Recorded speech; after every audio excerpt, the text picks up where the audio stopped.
رب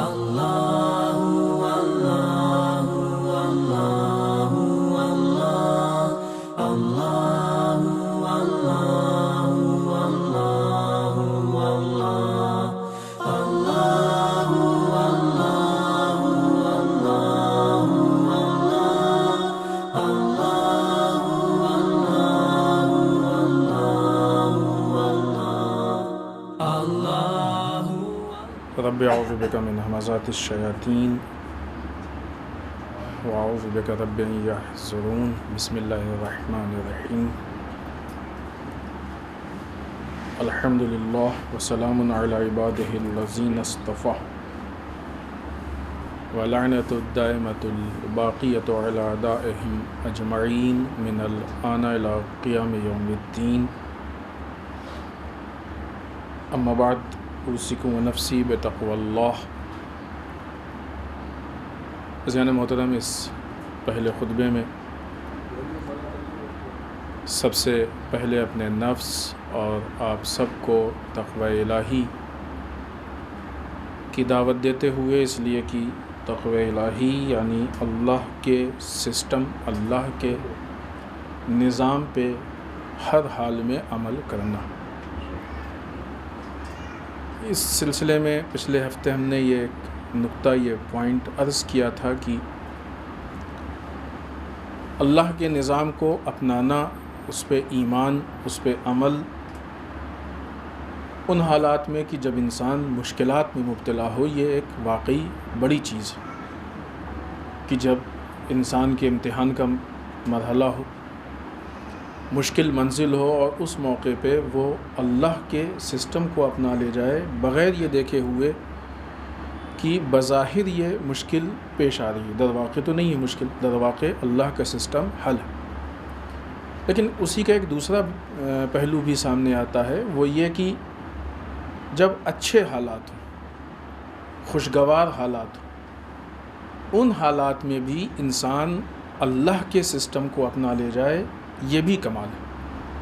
بعض اوقات دیکھا گیا ہے کہ جب انسان مشکلات میں مبتلا ہوتا ہے تو پھر دعائیں پڑھتا ہے، قرآن مجید کی تلاوت بڑھ جاتی ہے، نماز میں شرکت، جماعت بڑھ جاتی نسبتاً، اگرچہ سب ایسے نہیں ہوتے ہیں لیکن بعض اوقات ایسے حالات دیکھنے میں آتے ہیں۔ کیوں؟ اس لیے کہ انسان مشکل میں ہے، اب یہ چاہتا ہے کہ کسی سے لو لگائے، اور وہ ذات صرف اور صرف اللہ کی ہے کہ جہاں سے یہ مسئلہ حل ہوگا۔ یہ بھی خود ایک ایمان کی علامت ہے کہ مشکل ہوئی تو اللہ کے بارگاہ میں آیا اور اللہ سے اپنے مسئلے کو حل کرانا چاہتا ہے۔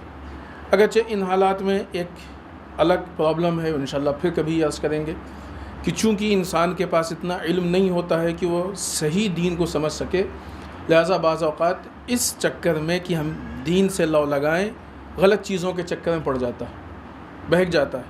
کسی نے کچھ کہہ دیا، کسی نے کسی کے پاس بھیج دیا، کسی نے کچھ پڑھنے کو دے دیا، کسی نے کوئی تعویذ، کسی نے جو بھی ہو، مثلا کوئی ایسا وہ نہیں ہے، تو وہ چیزیں کہ جو اوتھینٹک نہیں ہوتی ہیں وہ بھی انسان پڑھنے لگتا ہے، وہ بھی کام کرنے لگتا ہے، یہ کر لو، ایسے کر لو، ویسے کر لو، اور پھر وہ چیزیں دین میں شامل ہو جاتی ہیں۔ ابھی اس پہ گفتگو نہیں کر رہے، انشاءاللہ پھر کریں۔ تو یہ مشکلات میں تو انسان جو ہے وہ بہرحال دین پہ، لیکن وہ انسان کی جس کو اللہ نے اچھے حالات دیے ہوں، سب کچھ پرفیکٹ ہے، مناسب ہے، اب وہ پابندی سے نماز میں شرکت کرے، اب وہ پابندی سے نماز صبح کے لیے اٹھے، اب وہ پابندی سے نماز شب کے لیے اٹھے، اب وہ جب انسان خود اس کے حالات خراب ہوتے ہیں تو ہر ایک سے بہت اچھے اخلاق سے پیش آتا ہے، لیکن اس کے حالات اچھے ہو جائیں اور پھر بھی ہر چھوٹے بڑے سے اچھے اخلاق سے پیش آئے، تو یہ بھی ایک کمال ہے، یہ تقوی الہی ہے کہ انسان ان حالات میں بھی اللہ کے سسٹم کو اپنا رہا ہے، اس کو فالو کر رہا ہے۔ لہٰذا خوشگوار حال، جب انسان کے پاس اختیار نہیں ہے، گناہ نہیں کر سکتا ہے، اس حالات میں اپنے آپ کو گناہ سے بچا رہا ہے، لیکن ان حالات میں کہ جب اس کے پاس اختیارات ہیں، گناہ کر سکتا ہے، نہ کرے، تو یہ واقعی کمال ہے اس کا، یہ واقعی تقوی الہی کو وہ اپنا رہا ہے۔ مثلا ایک آدمی گاڑی ڈرائیو کر ہی نہیں رہا ہے، اب وہ کہتا ہے کہ ہم نے کوئی ایکسیڈنٹ نہیں کیا، کیا کمال ہے کہ نہیں کیا؟ آپ ان حالات میں نہیں ہیں کہ آپ ایکسیڈنٹ کر سکیں. آپ جب گاڑی چلائیں گے تو ایکسیڈنٹ کی بات آئے گی نا. جب ڈرائیو ہی نہیں کریں گے تو ایکسیڈنٹ کی بات کیسے آئے گی؟ لیکن کمال اس آدمی کا ہے کہ جو ڈرائیو کرتا ہو وہ کہے کہ مثلا 10 سال ہو گئے ہم ڈرائیو کر رہے ہیں، ہم نے کوئی ایکسیڈنٹ نہیں کیا. تو کمال اس انسان کا ہے کہ جہاں پہ حالات پائے جائیں. لہٰذا جہاں پہ تقوی الہی کا ایک پہلو یہ ہے کہ مشکلات میں انسان اللہ کے سسٹم کو فراموش نہ کرے، اللہ کے سسٹم کو اپنا لے. وہیں تقوی الہی کا ایک دوسرا پہلو یہ ہے کہ خوشگوار حالات میں، اچھے حالات میں، مناسب حالات میں، جب کہ انسان کے پاس اختیارات ہوں، امکانات ہوں، ان حالات میں اپنے اوپر کنٹرول کرے، اللہ کے سسٹم کو اپنائے، اس پہ عمل کرے اور الہی سسٹم کے علاوہ کسی اور سسٹم کو نہ اپنائے. یہ خود اس بات کی دلیل ہے کہ اس کا اللہ کے سسٹم پہ ایمان ہے، کیونکہ ایمان ہی عمل تک پہنچاتا ہے. جتنا انسان کو ایمان ہوگا اتنا ہی انسان عمل کرے گا. اس سے پہلے ہم نے 12 مثال دی. کبھی کوئی کسی سے کہے یہاں سے کود جاؤ، ہم تمہیں نیچے بچا لیں گے، اگر اس پہ بھروسہ ہوگا تو کود جائے گا. خوب یہ جو بھروسہ ہے اسی کے نام ایمان، اور اس بھروسے کی بنیاد پہ کودنا یہ عمل ہے. لیکن اگر ذرا بھی شک ہوگا تو پس و پیش کرے گا، ارے نہیں کچھ یہ نہ ہو جائے، کہیں چھوٹ نہ جائیں، پرابلم نہ ہو جائے، یہ نہ ہو جائے، وہ نہ، یہ اس طرح کے مسائل. خوب اس کا مطلب کہ ایمان کمپلیٹ نہیں. تو ہم کس حد تک اپنے آپ کو اللہ کے سسٹم کے حوالے کر رہے ہیں؟ اپنے وجود کے اعتبار سے کتنے % اپنے آپ کو اللہ کے حوالے کر رہے ہیں؟ کاموں کے اعتبار سے، وقت کے اعتبار سے، حالات کے اعتبار سے. یہ اس بات کی دلیل ہے کہ ہمارا ایمان کتنا ہے. اور ضروری یہ ہے کہ دن بدن ایمان میں اضافہ ہوتا رہنا چاہیے، اس لیے کہ مومن کے 2 دن ایک جیسے نہیں ہوتے. ایمان میں اضافہ ہونا یہ اس بات کی دلیل ہے کہ ہم زندہ ہیں، باحیات ہیں، کہ جو ہم آگے کی طرف بڑھ رہے ہیں. ایک جگہ رک گئے یہ اس بات کی دلیل ہے کہ اب ہماری زندگی ختم ہو گئی یا مر گئے، لہٰذا ہم اسی جگہ پہ باقی ہیں. آئیے اس کے بعد امیر بیان مولائے متقیان حضرت علی بن ابی طالب علیہ الصلاۃ والسلام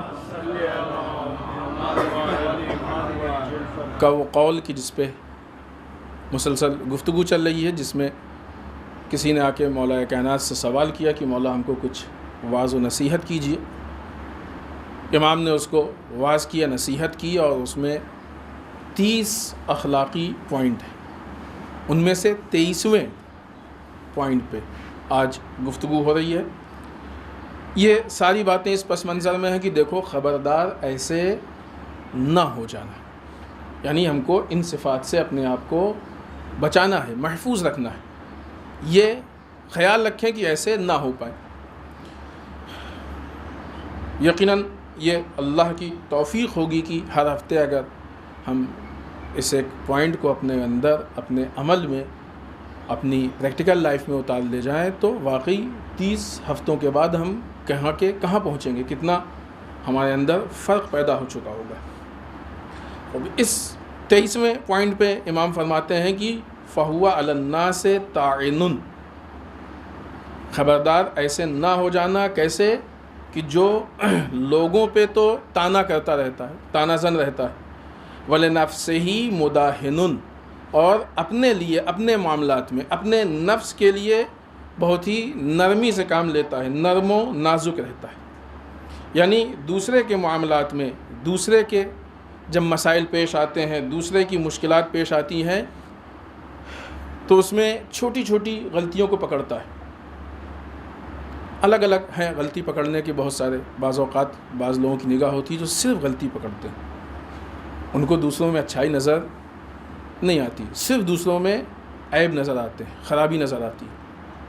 ان کی مثال مکھی جیسی دی گئی. مکھی کیا کام ہے اس کا؟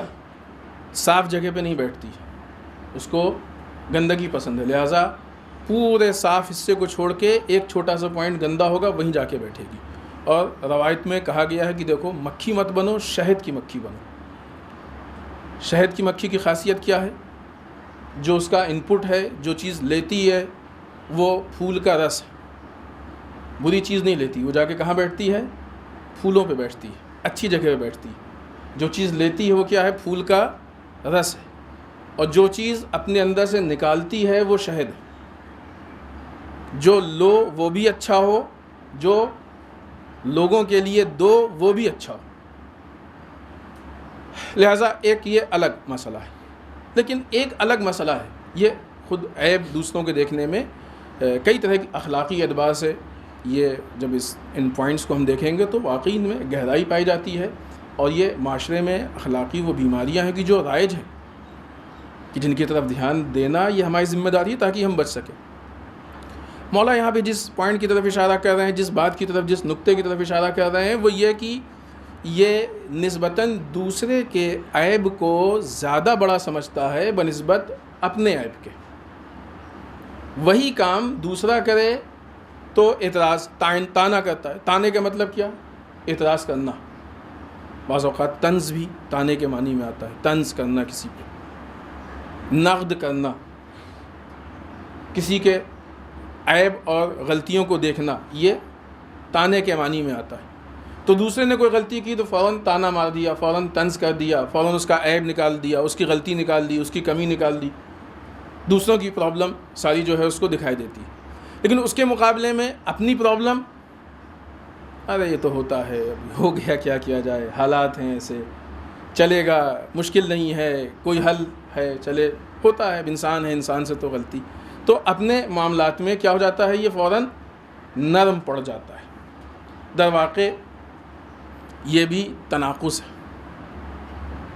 دو ایسی چیزیں ہیں کہ جو ایک دوسرے کی ضد ہیں. یہ اس انسان کے اندر جمع ہیں. اس کی بنیاد, اس کی وجہ حب ذات, خود پسندی. انسان اپنے کو پسند کرتا ہے, پرفیکٹ سمجھتا ہے, لہٰذا اب ہم صحیح ہیں, لہٰذا بڑی سے بڑی غلطی بھی کر لیں تو کوئی پرابلم نہیں. دوسرا چھوٹی سے چھوٹی غلطی کر لے تو وہ پرابلم ہے. یہ حب ذات ہے, اپنی ذات کو پسند کر رہے ہیں. اور بعض اوقات یہ بیماری جب بڑھتی ہے تو انسان کا دل اتنا سخت ہو جاتا ہے, سیاہ ہو جاتا ہے کہ اس کو اپنے عیب دکھتے ہی نہیں. دوسروں کے ہی عیب دکھتے ہیں, اپنے عیب اس کو دکھتے ہی نہیں. یہ انسان کے اپنے لیے نقصان دہ. ہاں, کبھی بھی ان مسائل میں پریشان مت ہوں.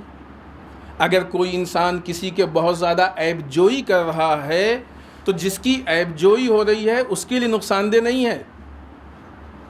نقصان دہ در واقع عیب جوئی کرنے والے کے لیے ہے. اس لیے کہ جس کی عیب جوئی ہو رہی ہے, اگر ہے یا نہیں ہے, وہ ان حالات کے اعتبار سے معاملہ حل ہوگا. لیکن جو عیب جوئی کرنے والا ہے, یہ عیب جوئی کر کے خود اپنے حالات کو, اپنے دل کو سخت بنا رہا ہے, اپنے دل کو سیاہ کر رہا ہے. اگر غیبت کر رہا ہے تو غیبت تو اتنا بڑا حق ہے کہ اس کے بعد اس کے حساب و کتاب میں اس کو ایک بہت بڑی مشکل پیش آنے والی ہے. تو صحیح معنوں میں دیکھا جائے تو یہ پرابلم کس کی ہے؟ یہ اس انسان کی ہے کہ جو بہت زیادہ دوسروں میں عیب دیکھ رہا ہے. یہ اس کی پرابلم. اس کے اگر کمی ہے, غلطی ہے, وہ ایک الگ چیز ہے وہ پرابلم, کیونکہ پھر اس کے لیے شریعت کا قانون ہے کہ اس کو ہم بیان کر سکتے ہیں, نہیں کر سکتے ہیں, کہاں کر سکتے ہیں, کتنا کر سکتے ہیں, وہ ایک الگ اپنی تفصیلی چیز ہے.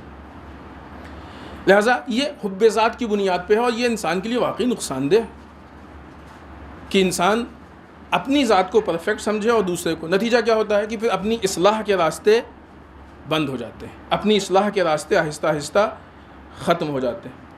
لہٰذا پھر یہ ہوتا ہے کہ دوسروں کے چھوٹے سے چھوٹے گناہ یا غلطی اس کو بڑے نظر آنے لگتا ہے اور اپنی بڑی سے بڑی چیز بھی نہیں دکھتی. علماء اخلاق ایک مثال دیتے ہیں اس مسئلے میں آ کے کہ دوسرے کے پیر میں اگر کانٹا بھی چبھ جائے تو اس کو نظر آتا ہے, اور اس کے اپنی آنکھ میں پوری اگر پیڑ کی ڈال بھی گھس جائے تو اس کو نظر نہیں آتی ہے. مسئلہ صرف اس کا نہیں ہے کہ وہ کانٹا بہت چھوٹا سا, ڈال بڑی. مسئلہ اس کا ہے کہ وہ پیر میں چبھ رہا ہے تب بھی نظر آ رہا ہے, اور یہ خود آنکھ میں بھی گھسنے کے بعد نظر نہیں آ رہی ہے. امام کہتے ہیں دیکھو ایسے مت ہو جانا. یہ کس کی بات ہے؟ امیر المومنین کی بات ہے. یہ وہ امام کی جو ہم کو بخشوائے گا, وہ امام کی جس سے ہم کو توقعات ہیں, وہ امام کی جو ہمارا مشکل کشا ہے, حلال مشکلات ہے.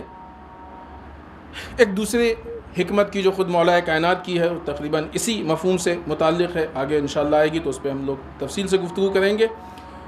مولا نے اسی مفہوم سے متعلق اس میں بات عرض کی ہے.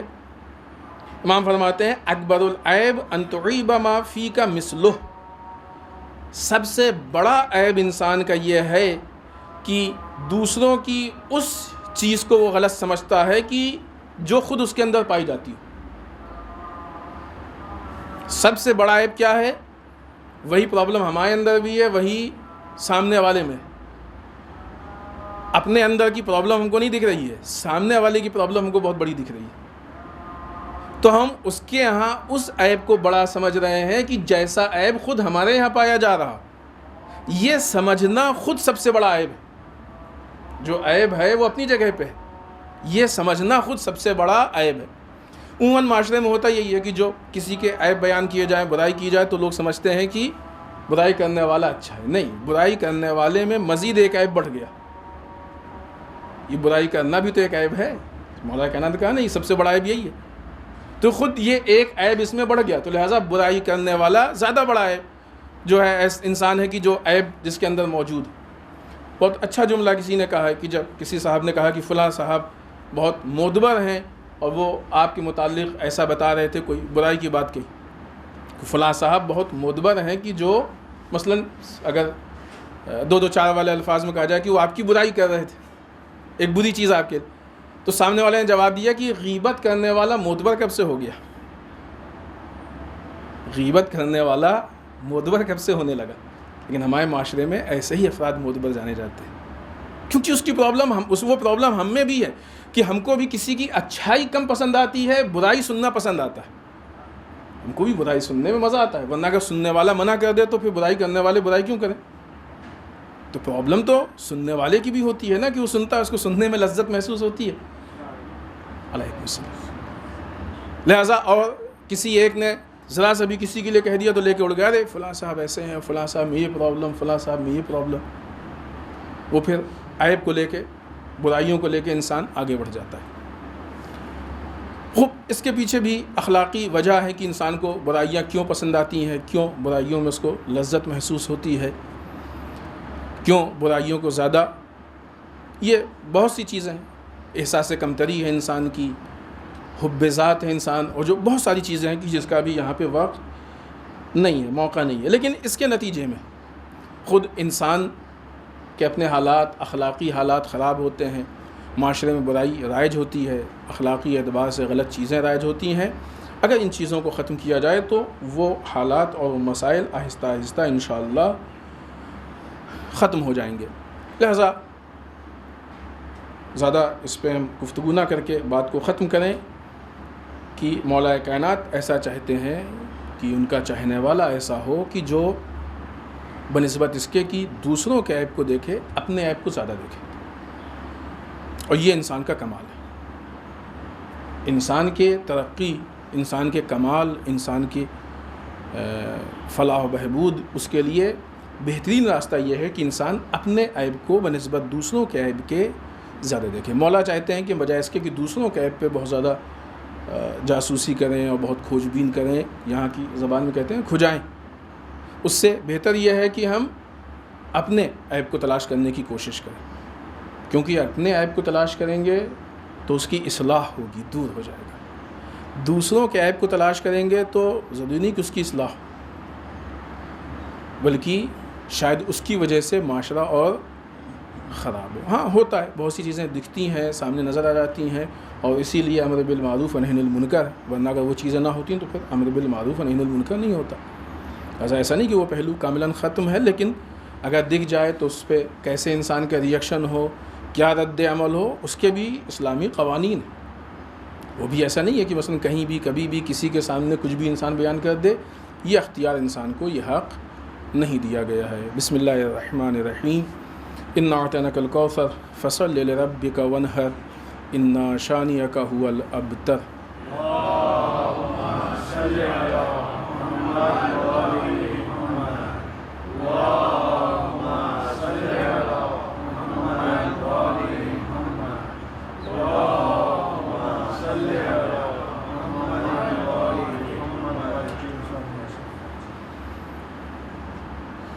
رب اعوذ بک من همزات الشیاطین واعوذ بک رب ان یحضرون۔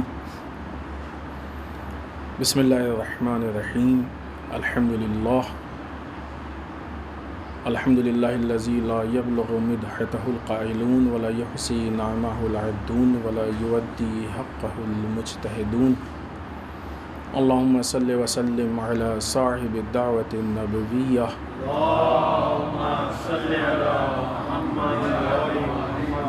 وصولة الحیدریہ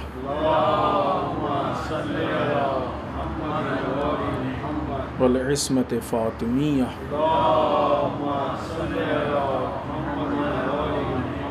والحلم الحسنیہ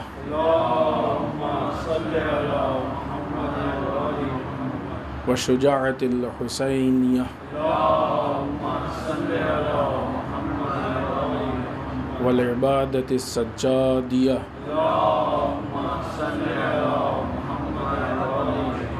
والآثار الباقریہ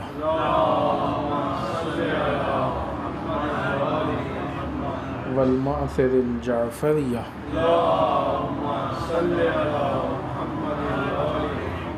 والعلوم الکاظمیہ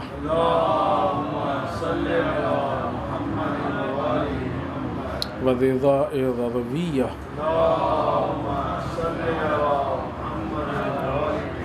والجود التقویہ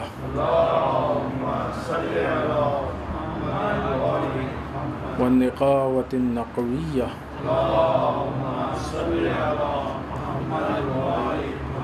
والہیبة العسکریہ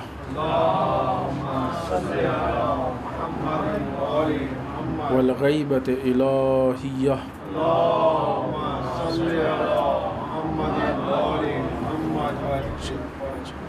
واللعنة الدائمة الباقية على أعدائهم أجمعين من الآن إلى قيام يوم الدين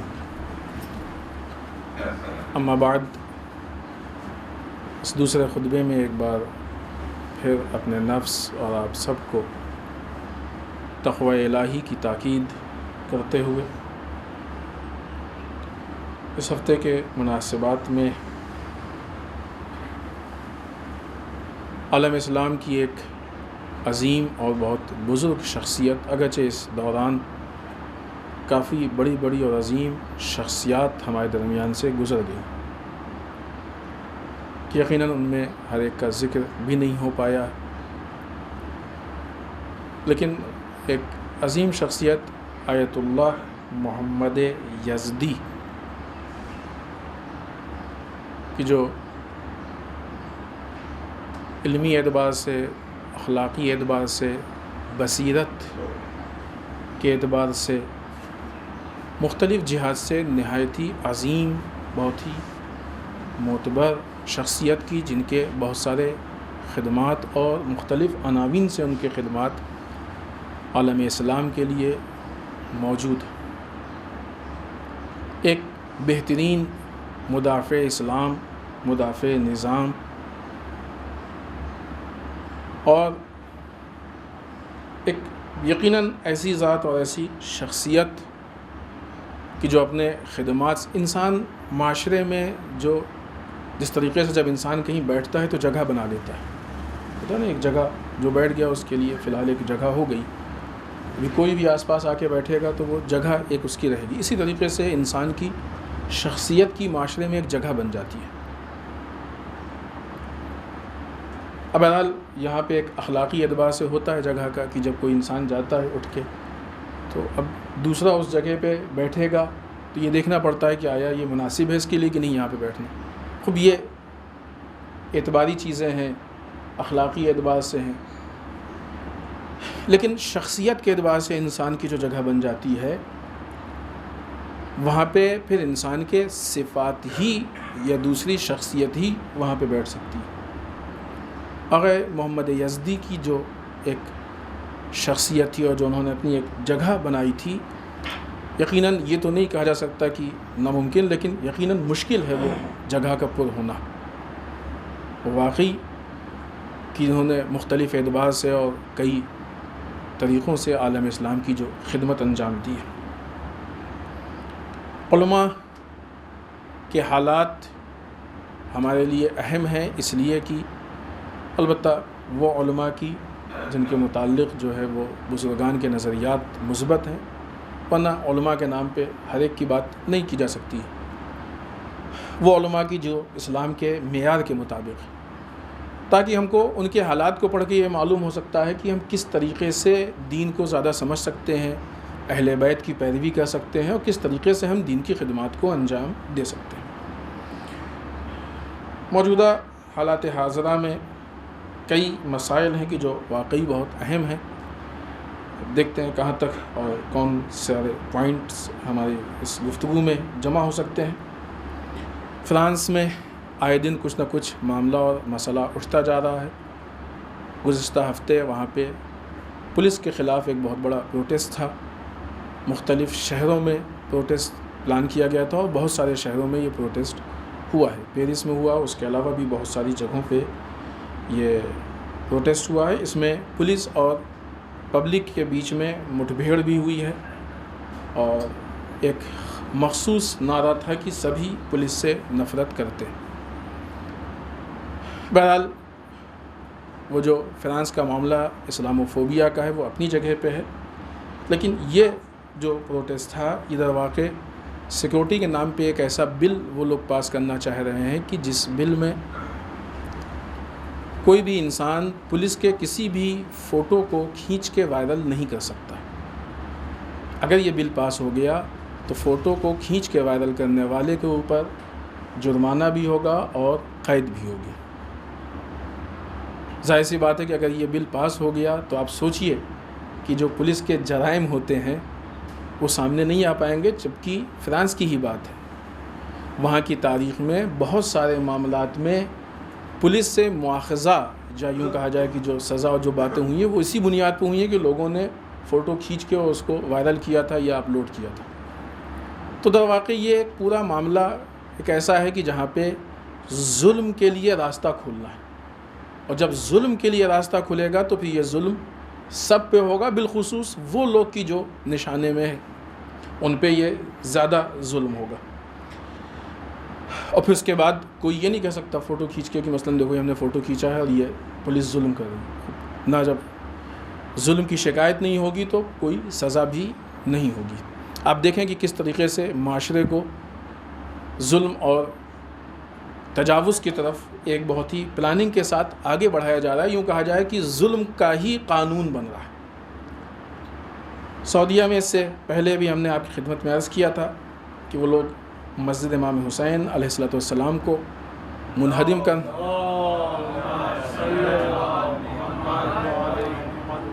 چاہتے ہیں۔ بہت ہی افسوس کی بات ہے کہ پچھلے ہفتے انہوں نے اس مسجد کو منہدم کر دیا۔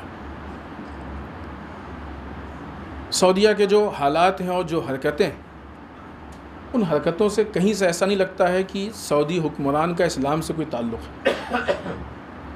ان کے لیے مقامات مقدسہ، شاعر الہی، ان چیزوں کی کوئی اہمیت نہیں ہے۔ کبھی بھی کسی بھی روضے کو منہدم کر دیتے ہیں، کہ کسی بھی مسجد کو منہدم کر، اس سے پہلے بھی کتنی مسجدوں کو منہدم کر چکے ہیں۔ منہدم یعنی خراب، توڑ دینا، بلڈوزر چلا دینا، کچھ بھی کر سکتے ہیں وہ لوگ، کچھ بھی، کوئی دین کی کوئی ان کے پاس قانون کچھ نہیں ہے۔ بس ہر وہ کام کی جو زائونزم کے فائدے میں ہو وہ سعودی حکمران کی طرف سے انجام پاتے ہوئے زیادہ دکھتا ہے، زیادہ واضح اور زیادہ روشن ہے۔ لیکن یہ بات اس سے پہلے بھی دوسرے عنوان سے سامنے آ چکی ہے کہ انسان کا ظلم اس کو اس کی بربادی کے نزدیک کر دیتا ہے، بربادی کی طرف آگے بڑھا دیتا ہے۔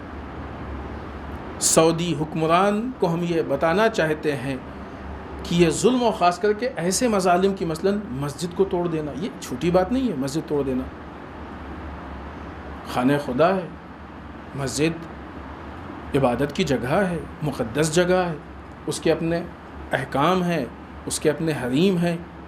اس مسجد کو یوں ہی آپ نے بس جا کے توڑ دیا، خراب کر دیا، یہ ایک واقعی بہت بڑا ظلم ہے، تجاوز ہے۔ یہ یوں کہا جائے کہ آپ کی حیثیت، اوقات نہیں تھی کہ آپ اس کام کو کرتے ہو، آپ نے کیا، لہٰذا یہ آپ کے مظالم آپ کو آپ کی بربادی کی طرف آگے بڑھا رہے ہیں، اور آنے والے وقت میں عنقریب سعودیہ کی بربادی جو لوگ رہیں گے وہ اپنی آنکھوں سے مشاہدہ کریں گے۔ خاص کر کے سعودیہ کی بربادی اس لیے بھی یقینی دکھ رہی ہے کہ جس کی غلامی میں یہ سارے کام انجام دے رہے ہیں خود ان کی بربادی سامنے ہے. جس کا آقا برباد ہونے والا ہو تو اس کا غلام کہاں سے بچ سکتا ہے؟ یہ سارے کام امریکہ کی غلامی میں، بالخصوص اسرائیل اور زائونزم کی غلامی میں انجام پا رہا ہے. خود زائونزم کے لیے رہبر معظم کا وہ جملہ محفوظ ہے اور 25 سال میں بھی کافی وقت گزر چکا ہے. خود سعودی حکمران کو بھی اس بات کی فکر ہے اور کافی حد تک یقین ہے کہ یہ حالات پیش آ رہے ہیں. تو اب ایسی صورت میں کہ جب خود اسرائیل بربادی کی طرف بڑھ رہا ہو تو ظاہر سی بات ہے کہ ان کے سامنے دم ہلانے والوں کو پھر کون بچائے گا اور کہاں سے محفوظ رہ سکتے ہیں. ایسی صورت میں عقل مندی یہ ہے کہ جب وہ دیکھ رہے ہیں کہ جو لوگ برباد ہونے والے ہیں ان کو چھوڑ کے ان مسلمانوں کی پناہ میں آ جائیں کہ جن کے ہاں دوام بھی ہے، باقی رہنا بھی ہے، اور قرآن مجید نے بھی ان کی بقا کی ضمانت لی ہے، گارنٹی لی ہے.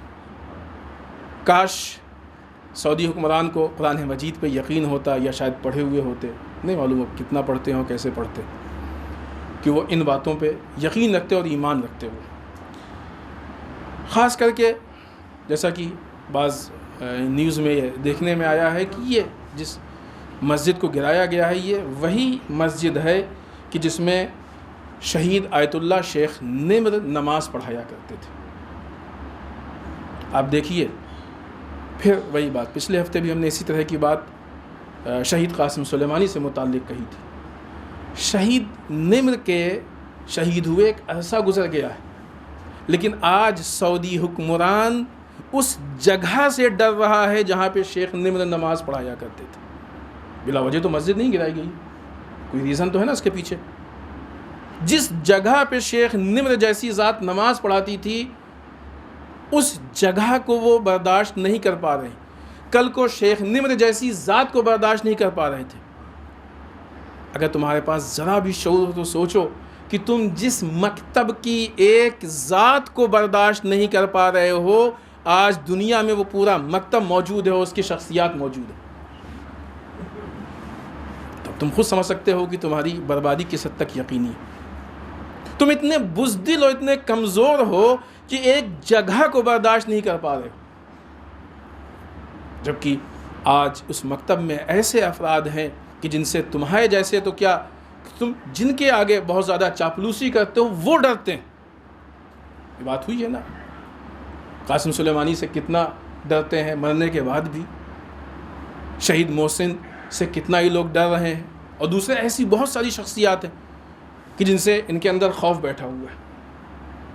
خوب اس کے بعد وقت بہت زیادہ ہو گیا اور ایک بہت اہم گفتگو کہ جو آج کے لیے بہت اہم ہے، اور شاید اس کے بعد وہ دوسرے پوائنٹس پہ گفتگو بھی نہ ہونے پائے. ہمارے ملک میں جو کسانوں کا آندولن چل رہا ہے اور احتجاج چل رہا ہے بہت اہم اور بہت تیزی سے یہ پررنگ ہوتا جا رہا ہے، مضبوط سے مضبوط ہوتا جا رہا ہے اور آگے بڑھتا جا رہا ہے. اور یہ ایسی چیز ہے کہ جس سے کسی کو بھی غافل نہیں رہنا چاہیے. ہر انسان کو اس مسئلے میں تشویش ہونی چاہیے اور اپنی ذمہ داری کا احساس ہونا چاہیے اور عمل کرنا چاہیے. اس جمعے کے لیے مجتمع علماء کی طرف سے ایک ریکویسٹ کی گئی ہے، گزارش کی گئی ہے کہ ہر مسجد میں نماز جمعہ کے آس پاس یا اس کے بعد احتجاج کی ایک شکل پیش آئے جس میں تکبیر یا اس طرح کے نعرے کے ذریعے سے ہم اس بات کا اعلان کریں کہ ہم کسانوں کے ساتھ ہیں. ہوتا یہ ہے عام طور سے کہ دیکھیں ہماری قوم وہ ہے کہ جو ظلم کے خلاف آواز اٹھاتی ہے، ہمیشہ ہم لوگ آواز اٹھاتے ہیں، لیکن کئی مرتبہ ایسا ہوا ہے کہ یہ ہماری آواز بہت سی جگہوں تک نہیں پہنچ پائی ہے. لہٰذا الزام یہ لگا ہے کہ مثلاً یہ قوم ان مسائل میں خاموش ہے، جبکہ ہم خاموش نہیں رہتے. لہٰذا اپنی آواز کو پہنچانا بھی یہ ہماری ذمہ داری ہے، اور خاص کر کے احتجاج میں آواز پہنچانی چاہیے. خوب یہاں پہ طے یہ ہوا ہے کہ بجائے اس کے کہ ہم نماز کے بعد اور الگ سے کوئی وہ کریں، اسی دوسرے خطبے میں جو گفتگو ہوگی اسی کو ہم لوگ احتجاج کی شکل دیں گے، اور انشاءاللہ اسی بیچ برادران نعرے وغیرہ کے ذریعے سے اپنے جو بھی ان کا احتجاج ہے اس احتجاج کا اظہار کریں گے. یہ وہ معاملہ ہے کہ جس کو لے کے پوری دنیا میں احتجاج ہو رہا ہے. آپ یہ نہیں کہہ سکتے کہ یہ احتجاج صرف دہلی میں ہے، نہیں، پوری دنیا میں احتجاج ہو رہا ہے. ہر جگہ پہ لوگ کسانوں کی حمایت کے لیے باہر نکل رہے ہیں. خود ملک کی ساری بڑی اور بیدار شخصیتیں، بڑی کے ساتھ ساتھ بیدار، اس احتجاج کی حمایت کر رہی ہے۔ جو لوگ خاموش ہیں پھر ان کی شخصیت کا بھی آپ اندازہ لگائیے کیوں خاموش ہے۔ اگرچہ ان کی شخصیت پہلے سے بھی کوئی ناشنا نہیں تھی، بہت ساری چیزوں سے انہوں نے کلیئر کیا، لیکن ابھی ان کا چہرہ کھل کے سامنے آ گیا، ابھی اس پہ بھی گفتگو انشاءاللہ پھر کبھی کریں گے۔ یہاں پہ معاملہ کچھ اتنا اس مقام پہ آ کے پھنس گیا ہے کہ گورنمنٹ اور کسانوں کے بیچ میں مسئلہ حل نہیں ہو پا رہا ہے۔ ایک چیز ہے کہ جو گورنمنٹ کہہ رہی ہے وہ ساری تفصیلات آپ کے سامنے ہے، جو اس نے بل پیش کیا ہے، کسان اس بل کو قبول نہیں کر رہے ہیں، ایکسیپٹ نہیں کر رہے ہیں۔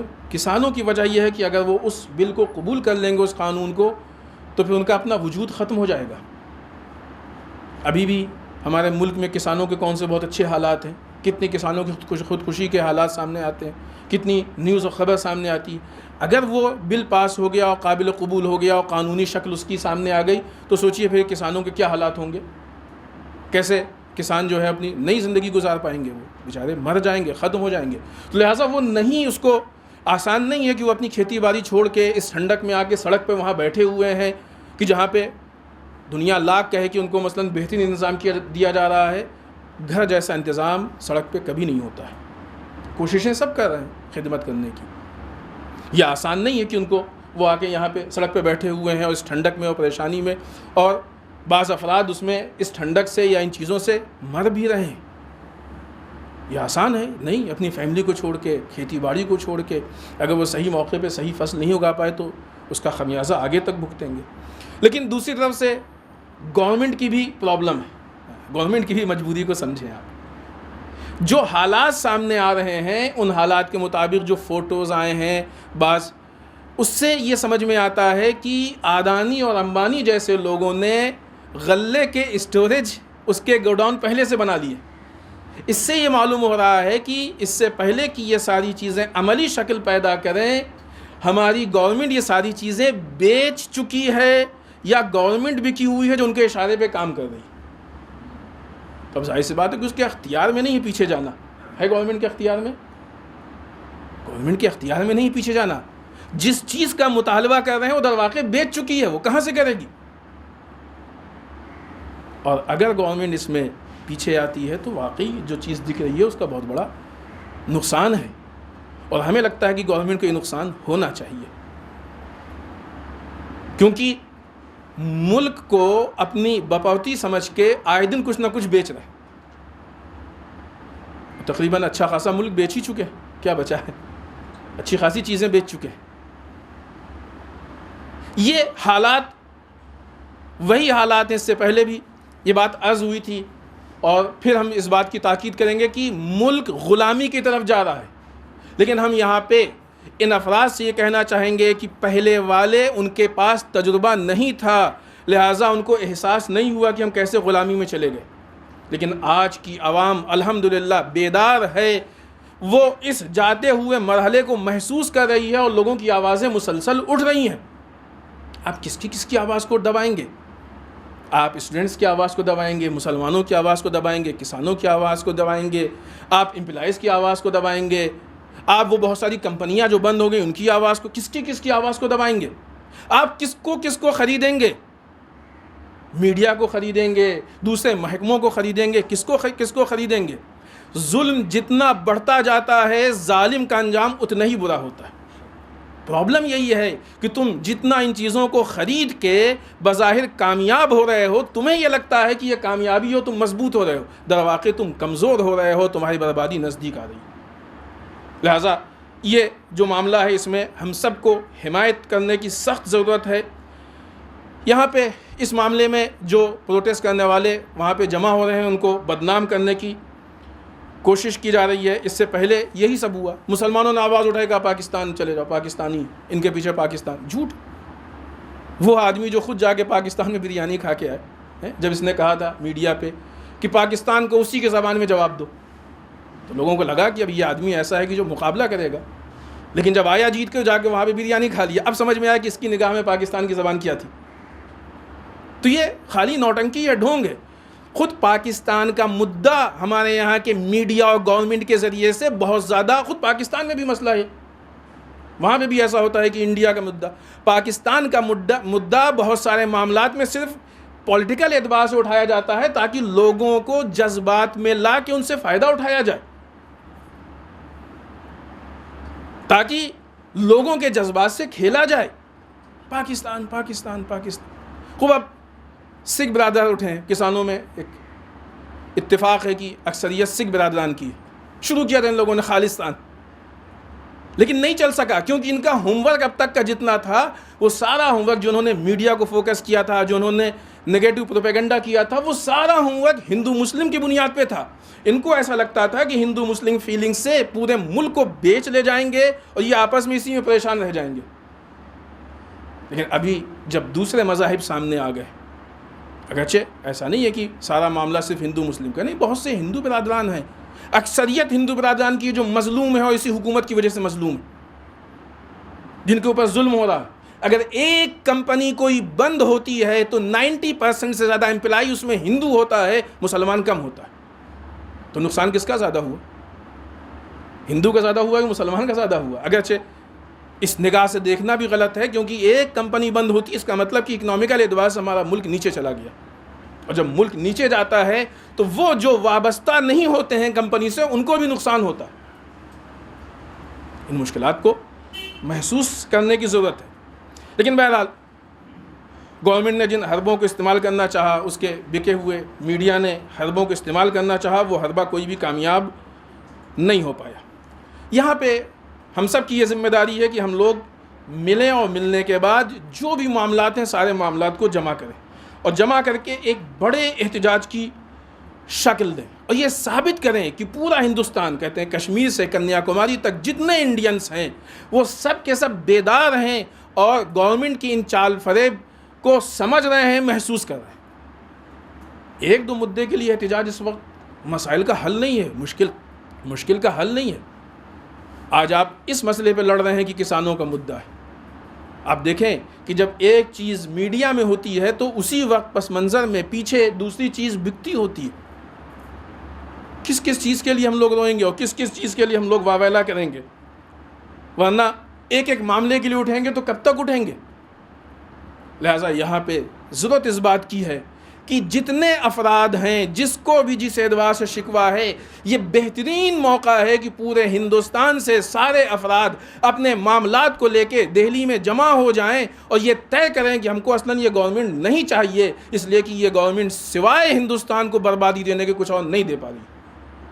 اس گورنمنٹ کے وسیلے سے ہندوستان کو سوائے مشکلات کے کوئی اور چیز دیکھنے کو نہیں مل رہی ہے۔ لہٰذا ہماری یہ ڈیمانڈ ہے کہ دوبارہ پھر چناؤ الیکشن آزاد طریقے سے کرائے جائیں، کہ جس میں آزادانہ طریقے سے ایسے افراد آئیں کہ جو ملک کو چلا سکیں۔ ہم کو اس سے بحث نہیں کہ کون سی پارٹی جائے کون سی پارٹی آئے، نہیں، جس کو لوگ چاہتے ہوں۔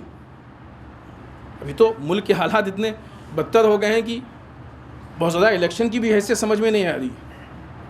معلوم ہوا کہ ایک لیڈر جو ہے وہ کسی دوسری پارٹی سے کھڑا ہوا، آپ نے اس کو ووٹ دیا کہ بھائی یہ اس پارٹی سے ہے، جیت گیا، اور جیتنے کے بعد پھر اس کو خرید لیا گیا اور بک کے دوسری پارٹی میں چلا گیا۔ اور ایسا نہیں کہ پارٹی بدل دیا اور یہ اپنی جگہ پہ اس کی فکر محفوظ، نہیں، آپ دیکھیں دہلی میں اور دوسری جگہوں پہ ایسی مثالیں ہیں کہ جب یہ پارٹی بدلتے ہیں تو اتنی تیزی سے ان کا مزاج، ان کا رنگ بدلتا ہے کہ یہ محسوس ہی نہیں ہوتا کہ یہ وہی پہلے والا ہے۔ تو کیا یہاں پہ ووٹ کی، الیکشن کی کیا حیثیت رہ گئی ہے؟ کسی کو ووٹ دیجئے، کیسے کو ووٹ دیجئے، کسی پارٹی کو ووٹ دیجئے، آخر میں ہونا وہی، یعنی ملک کی آزادی ختم ہو رہی ہے۔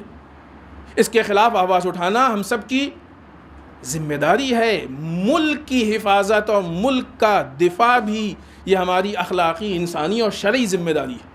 یہاں پہ مسئلہ صرف اس کا نہیں ہے کہ یہ بات کہی گئی ہے، مسئلہ اس کا ہے کہ آپ کو بھی اس میں شریک ہونا ہے۔ اور اب یہاں پہ ہم آپ سے گزارش کریں گے کہ اب آپ اپنے نعروں سے بتائیں کہ کس حد تک آپ اس معاملے میں شریک ہیں۔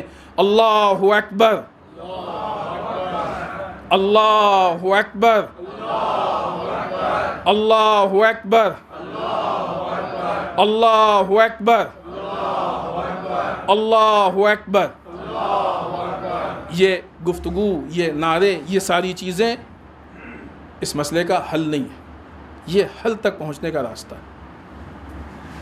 سوشل میڈیا ہو، فزیکل اعتبار سے ہو، ہمیں خود اپنے اعتبار سے، لیکن ضرورت اس بات کی ہے کہ یہاں پہ ظلم کے خلاف لڑنا اور آواز اٹھانا ہماری ذمہ داری ہے، اور حالات جیسا تقاضا کریں ویسا قدم اٹھانا ہماری ذمہ داری ہے۔ یہ نہیں کہہ سکتے کہ ہم نے جو ہے وہ ایک اللہ اکبر کہہ دیا، 4 باتیں کر دی، ہماری ذمہ داری ختم ہو گئی، ایسا نہیں ہوتا ہے۔ مسئلہ ایک بیماری ہے، اور اس بیماری کے علاج کے لیے جہاں تک ضرورت پڑے گی وہاں تک جانا ہماری ذمہ داری ہے۔ وہ معاملہ صرف ایک اللہ اکبر سے حل ہونے والا نہیں ہے۔ آخر میں بارگاہ پروردگار میں دعا کرتے ہیں پالنے والے ہم سب کو اعمال صالحہ کی توفیق عنایت فرمائے، بار اللہ اعمال قبیحہ سے محفوظ رکھے، پالنے والے ہمارے گناہوں کو بخش دے، بار اللہ ہمارے مرحومین کو بخش دے، پالنے والے اسلام و مسلمین کے حفاظت فرمائے، بار اللہ دشمنان اسلام کو نیست و نابود کر دے، پالنے والے ہمارے علماء کا سایہ ہمارے سروں پہ باقی رکھے، بار اللہ رہبر و مراجع کو طول عمر عنایت فرمائے، بار اللہ ہمارے امام کے ظہور میں تعجیل فرمائے، ہمیں ان کے اعوان و انصار میں شریک ہونے کی توفیق عنایت فرمائے۔ ربنا تقبل منا انک انت السمیع العلیم۔ بسم اللہ الرحمن الرحیم۔ قل هو اللہ احد اللہ الصمد لم یلد ولم یولد ولم یکن لہ کفوا احد۔